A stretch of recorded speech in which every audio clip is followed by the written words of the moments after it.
Good morning, good morning, good morning. Alright, so we're going to talk to you today about a new horse that just got added to the stable. About my second horse, about it for 0.2 ETH, and so it was just over $400. And similar criteria to the last, except for this time we didn't focus on hidden NACA blood. Seems like there's a lot of people picking up really good horses. There's a very incredible horse that I really wanted. Got snatched up a little bit before I was able to get on there and take care of business. But we got Born to Run here.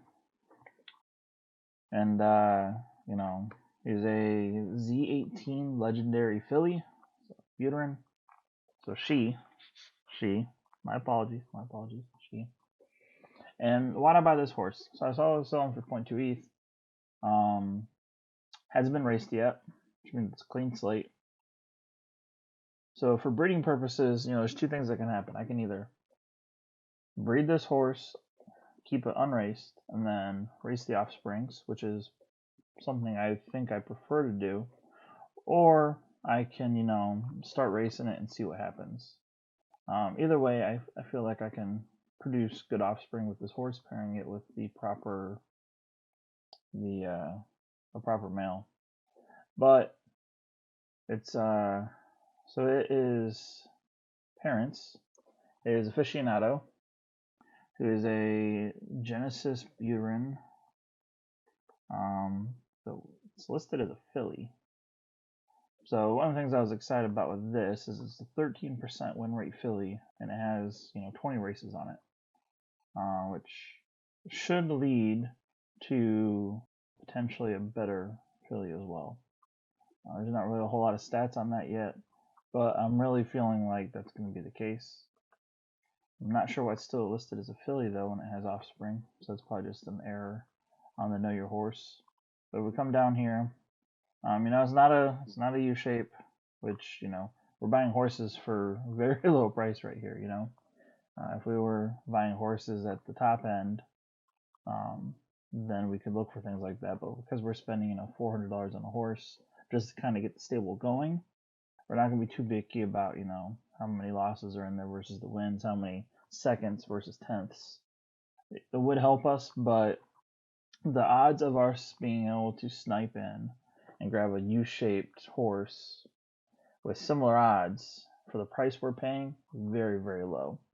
So one thing that I was excited about with Aficionado, even though it only has one race in the 1800s, that one race was at 7 odds.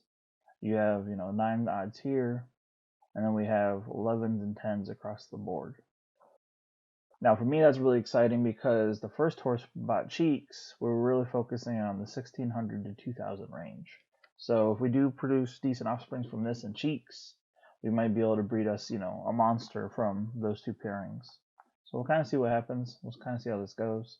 But I was excited that it was coming from a bloodline that shows win history. It doesn't have a ton of showings, but it is a positive ROI horse after 20 races, which means it does have some race experience. And like I said, its lineage is 11s and 10s or better. So that's not terrible. Like I said, we're lowballing here. So if we had deeper pockets, we'd be able to get more impressive horses. And then also we have a Gods Have Fashioned here, and we go here, it did lose money, has been raced 65 times and showed it can win occasionally, so that's really good.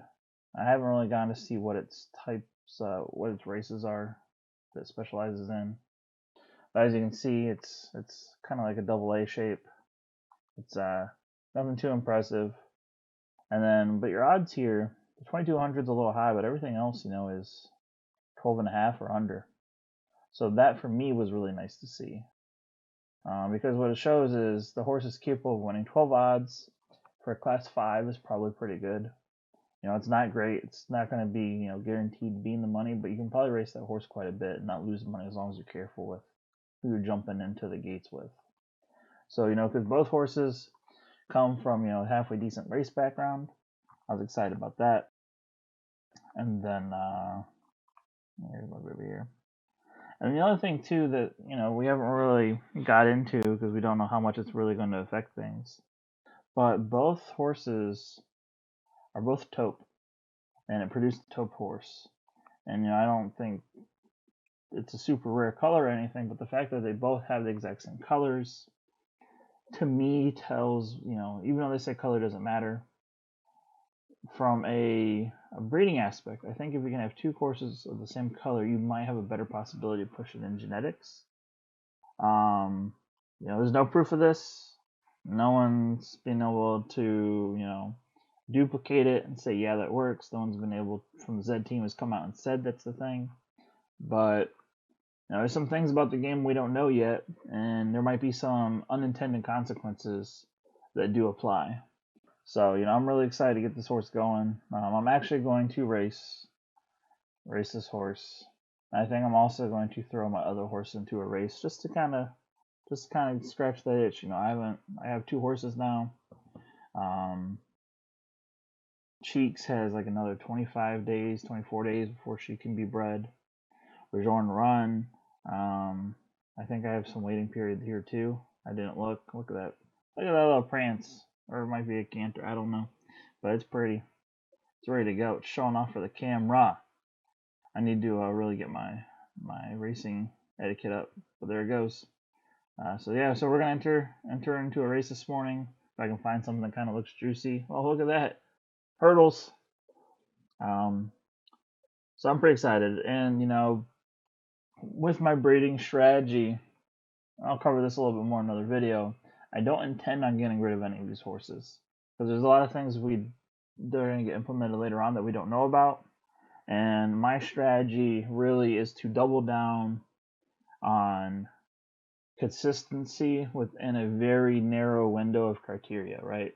So we're looking for mainly horses that are between, that 1,600, 2,000 range, which I don't think is really going to be a good range to be in, but it seems to be the pocket we kind of fell into. I found some really good breeding partners within that range. We're not going to focus on super colors or anything yet. We're just going to try to produce, exclusives and elites that can race. And if we can get a history of producing those good exclusives and elites, then we'll probably start selling those unraced and let people scratch those lottery tickets off. But I'm pretty excited for what we have going on here at DNA Racing Systems. And you guys, if you have any questions, reach out, of course. And I also put my Discord in the description this time.